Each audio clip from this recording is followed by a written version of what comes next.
So hey guys, welcome to Appalachia's Homestead. I'm out trying to pick, I just started, isn't that pitiful? It's just 5 in there. I'm picking my black cap raspberries that grow wild here on the farm.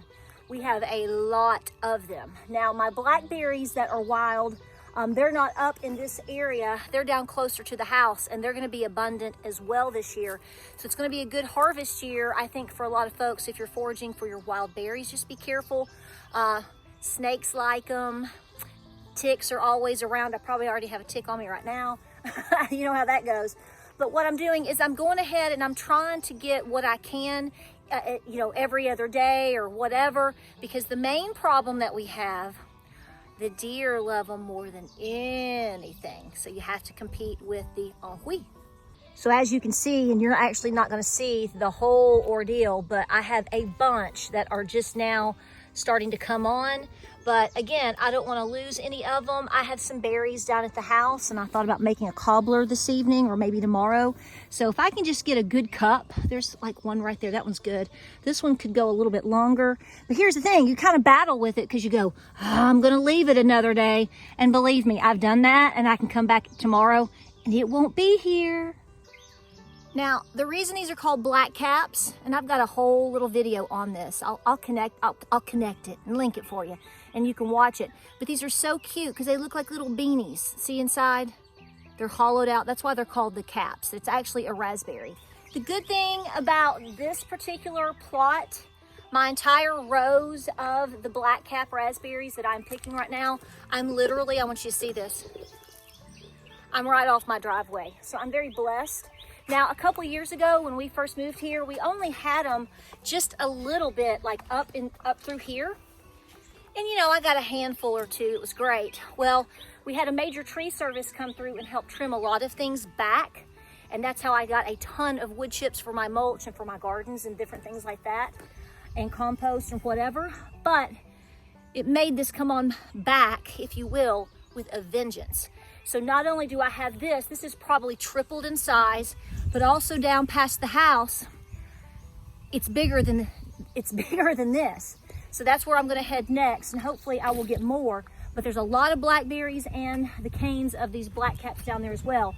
You have to look around on your property. Always be careful, know what you're dealing with. But what I'm saying is, you have more food around you than you probably know. And so you have to continually be looking and seeing what are your possibilities. This year has also so far been abundant for our daisies. I don't mow this part of my property when I have certain flowers coming on. So does it need to be mowed? Well, some of you will say yes, some of you say no, right?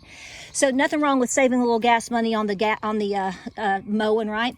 But you can see, this is more than we've ever had. This entire run along the driveway up to the other side of the property, we have old barbed wire there. So you always have to watch that. This used to be a very large cattle farm from many, many years ago, and they used barbed wire. But you can see, look, we could just keep going and keep going and keep going. So here's the thing, when it comes to mowing, you might want to wait on that too, because there's a lot of things that come out in late spring, early summer that you might miss. As you can see, a lot of these are already spent. But it's been a fabulous, fabulous year. You also have your red clover coming on. You have your regular clover coming on. Right now is a good time to not mow, at least in patches, because not only are you enjoying more wildlife, who doesn't love that? Look how beautiful that is. But it also helps to feed the bees. So, I missed some. So mainly the point here is you have to compete with the wildlife. Birds, deer, we have a little groundhog that's living up here right now. I'm sure it would love some of these as well. It's not as big as a threat as the deer, because the deer can come right through every night. They come through out of the woods, even fenced in on the property, and they go to town. And like I said, I don't mind sharing because I know we have a lot of babies coming on soon. So mamas need to get their good victuals, right? But I wouldn't mind having a cobbler or two. But this is something to think about. You're not just going to have to compete in terms of homesteading and foraging, survivalism, all of that. You're not just competing with other two-legged creatures, meaning one that's like you. You have nature to compete with as well.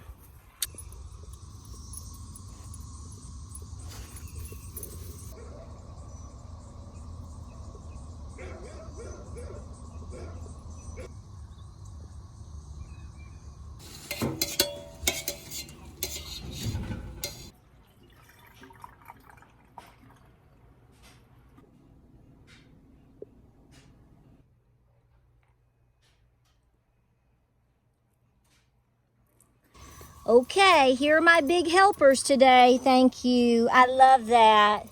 So good. Say hi, Yona. Hi, Olive. Where's my Bruiser? Where's my Bruiser? There's Bruce. There he is. There's big guy. Hi, Yona. Oh, we don't forget Miss Olive. Y'all don't ever forget Miss Olive. Oh, my goodness. Okay, so here's what I'm doing today. I've got to start clearing out some of the weeds that are popping up, specifically here in my potato patch. And then over yonder where my tomatoes are. Oh, the breeze. Can you hear me? I hope you can.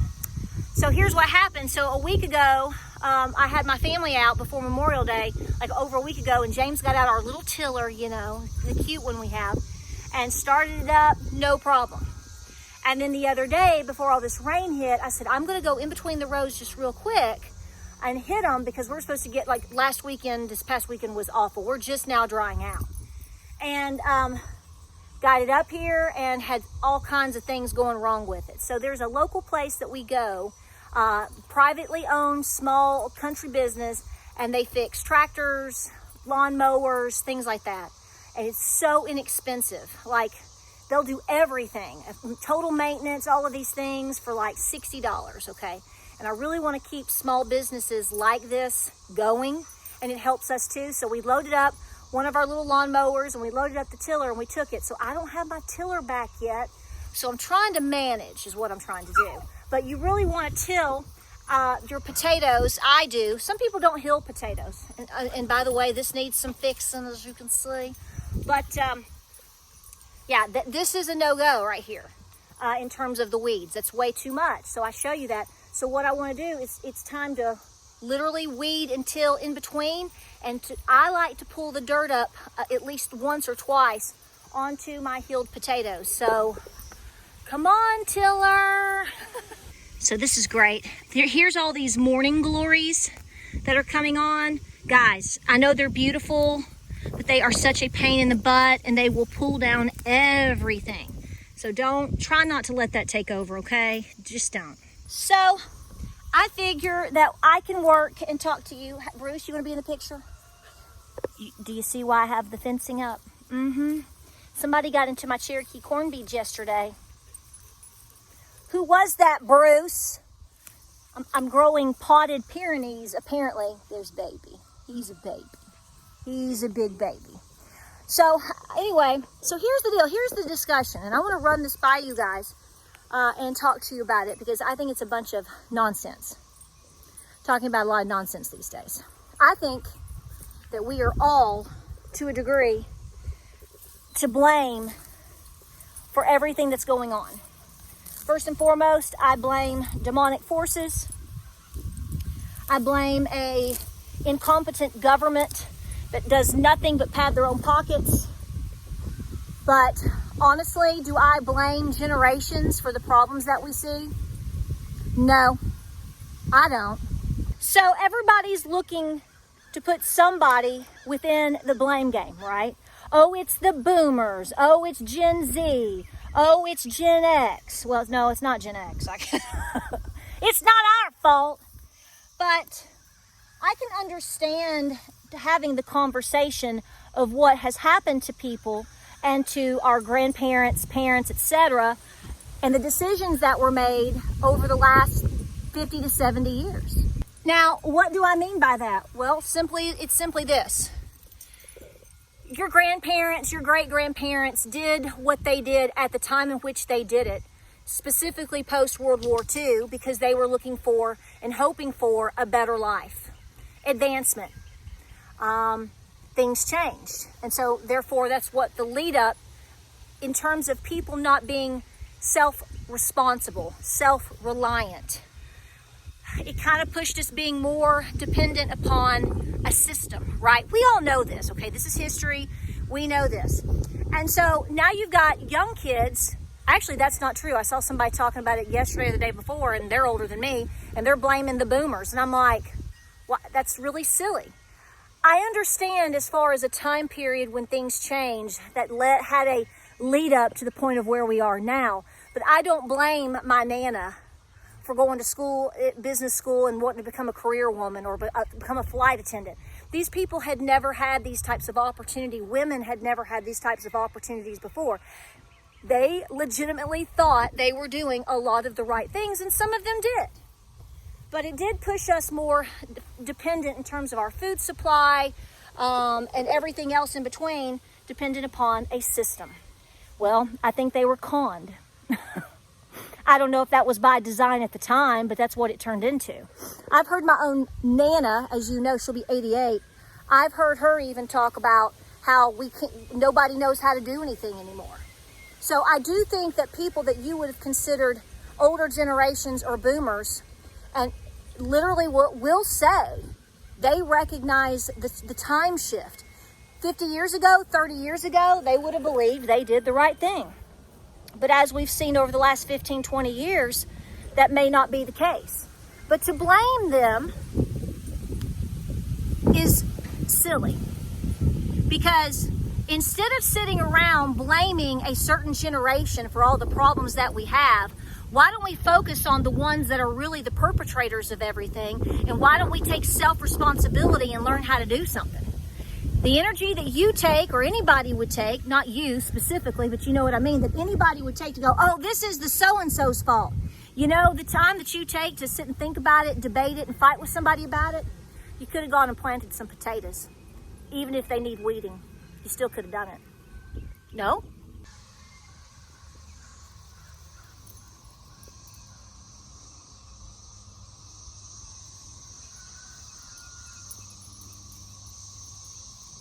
Now, don't get me wrong. We need to have discussions. We need to talk about things. We need to reflect on things. We need to learn from history. I think we are. But to sit there and do nothing and say, I can't do this, I can't do that, I think we can all do something to some magnitude. Whether you have land or not, you can learn about things. You can participate in so many different activities to help educate you, to put you back into more of an agrarian lifestyle. You may not be in an agrarian lifestyle right now, but you might be in 2 or 3 years if you work really hard, depending on your situation. And think about all the things you can learn before you get there, okay? YouTube is obviously instrumental in that, but also build that library like crazy and actually practice what you preach. Instead of saying, well, my mama never taught me to can potatoes, so I guess I'll never do it. That's nonsense. My Nana never taught me to can potatoes either. You know what I did? I got a book. You can get them from the library for free. You can watch tutorials here for free. I've got canning tutorials all up and down the block like many other people. You can learn to do things by sitting down and taking the time to do them. You can get with people and at your extension office and take classes and do all kinds of things. So all of these individuals that sit here and say, they broke away from the land, they didn't teach us, Papa sold the farm, darn him, now we're all this, I'm gonna be living in an apartment I can't afford. Well, these things might be true, but at the same time, you have the power, I have the power to do something about it. We did. We broke away. And we were questioned and mocked and everything else in between. We're done that way even to this day. We're still doing it. What's the difference? I'm going to eat, that person may not. So that's not a gloatful, prideful thing for me to say, but what I'm saying is words are very empty. Blame is very empty. We have to take responsibility and go, okay, yep, we screwed up somewhere, yep, but who is, pardon my language, who is screwing us harder now? You know what the answer to that is. And we have to come together and work together. Instead of complaining that Papa didn't teach you, find a way to learn yourself. He may have not been taught either. He learned things by default a lot of times. They just knew because that was the lifestyle. Well, guess what? They had a lot of other burdens to deal with during their time period though. And thank God they did. They went through a real pandemic. They went through 2 world wars. They went through a massive Great Depression, and they survived enough to get me and you here. So I think it's enough of the blame games. I would rather motivate you.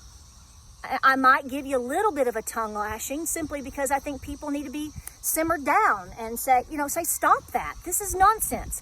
It is silly to sit and talk about and waste 10, 15, 20 minutes of our time watching a video or debating with somebody on how the boomers or whoever, whatever, screwed the rest of the country up for the rest of our lives. Well, What are you gonna do about it? You gonna complain? Or are you gonna go plant potatoes? These are my sweethearts. I know you wanna be in here helping. I know. So see, you gotta keep moving. You gotta keep working. You gotta get your kids going, you know? I've got my youngest son. He's cleaning out part of the barn today, okay? He's not gonna like it. See, this is another thing that I find, is that people that complain and want to do, not all of you, okay? I get it. But a lot of them, once they get into it, they despise it because they have to work day in and day out. See, this is again why your grandparents got away from it. They thought that they could trust the country they live in, the government that was over them, the people around them, and they thought they could build an easier and better life. I don't think they did it necessarily to be selfish. I think you're talking about individuals, again, that went through a time period of things that nearly killed every single one of them, or could have, and they were tired.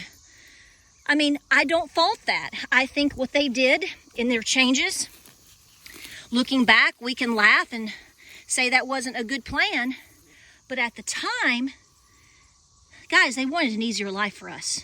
Themselves too, but they really did want an easier life for their kids. So here's gonna be about the bad part about me tilling in between my rows, is I have a bunch of volunteers that are coming up from last year and the year before. I didn't plant in this last year, but I had a lot of volunteers and I just left it alone, and now they're coming up. So even if I do till, I'm gonna have to kind of weave in and out, because for example, this right here is my Bright Lights Cosmos. It's coming up. Probably could be pumpkin coming up in here as well, my Cherokee Tans. So just gonna have to work with that. How do I know what these things are? How would you know what these things are? It's called, this is what you do day in, day out. See, this is that thing. People talk about how they want a homestead, they want to commit, they want to learn, they want to do. But here's the thing. If you want to get really good at it, if you really want to be able to recognize what to do, that takes a lot of time, season after season after season, life experience, no gel nails, and a whole lot of dirt. So sitting around and complaining about mammal is not going to get you anywhere. You learn by experience. You guys are a distraction.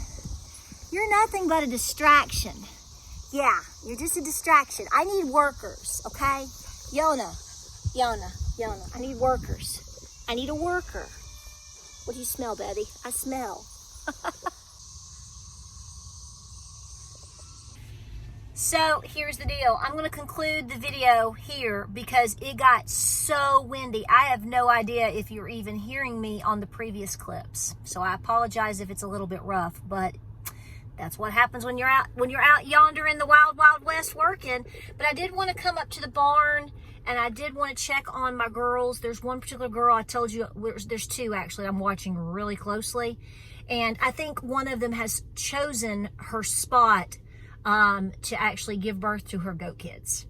It's right up against, you can't see it, it's right in the corner.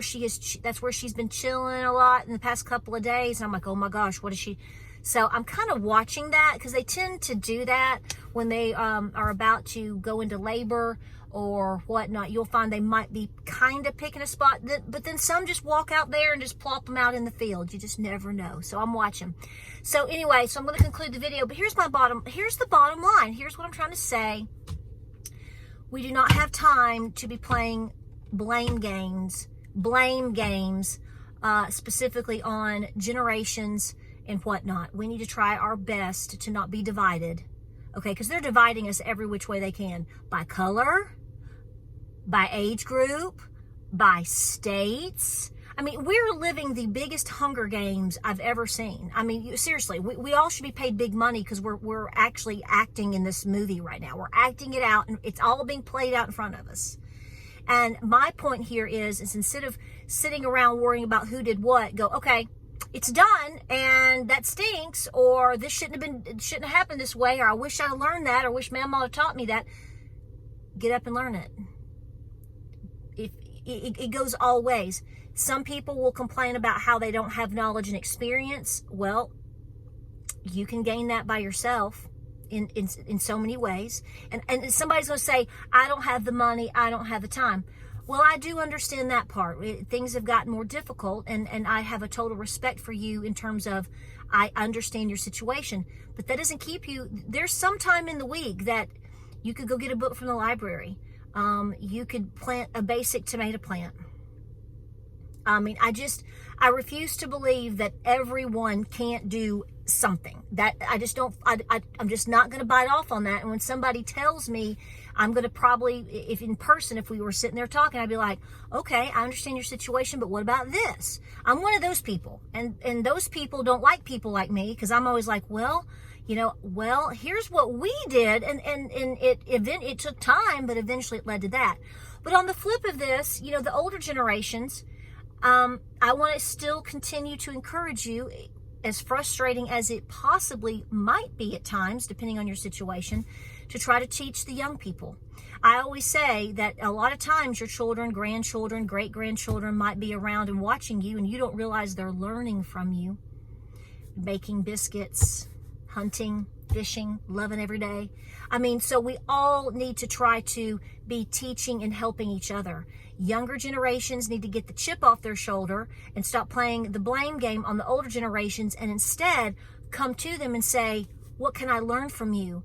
Or you may not do this anymore, but you did. What did your mama teach you? What and it's not always going to be easy, and it's not always going to be perfect. I get that. I'm just talking in a general sense with a broad brush on a video, okay? But I'm sorry. I'm not going to, I just think it's really silly to see all over social media and in videos, and I ignore stuff like this. But this one yesterday, I was like, okay, the bus stops here. Let's stop trying to play the blame game and justify why things are or are not the way we think they should be. Let's make it that way. And to remember, who are the perpetrators in the doomsday scenario of your life? It's not your, it's who is it? Who are they? You know who they are. So that's where you need to keep your focus. And that's where I need to keep my focus. Well, I hope this video finds you well. We have more to discuss. There's lots going on right now. And again, just getting out and getting it every day. Work on something. Every day work on something. Pick something. Plant something. Weed something. It may not look exactly how you want it to. Mine never does. Okay? The point is you're busy. You're learning. You're growing. You're growing and stowing food. Life isn't an Instagram post. Life isn't Little House on the Prairie. Life isn't some romance novel, on the shelf at the bookstore. Okay? We have to do our best to get past the hardships, put the blame game down, and learn and press forward. I think our ancestors in our past, I really honestly believe this would be the advice that they would give all of us. The blame game stops, get out there and work, because they didn't know any different. That's how they made it. Non-stop work. There's no time to sit and blame. It's time to work. Well, I'm going to check my mail, and I'm going to check on this girl one more time, and I hope this video finds you well. Stay very busy out there, okay? I know it's hard to stay positive on some days, but we just every day, keep pressing forward. Do something. Share something. Learn something. You may not be actively teaching somebody physically. I'm not teaching 510,000 people here on my farm. But I do trust in what you say, and what I know from my experience of meeting so many of you over the years. You've learned from my channel. You've learned from other people's channels. So the point that I'm making to you is you can make a positive impact on you and somebody else in your life and society by just going for it every single day. Utilize this technology that we blame for so many wrongdoings, and it's true, but it has its bonuses as well. So let's use it while we've got it. Right? Godspeed, God bless. Keep preparing. Stay peaceful. Don't be squabbling with numbskulls. I know. I tell myself that too every day. It's like my motivation. Don't be squabbling with a numbskull today, Patara. I love y'all. Stay busy, and I'll see you guys in the next video.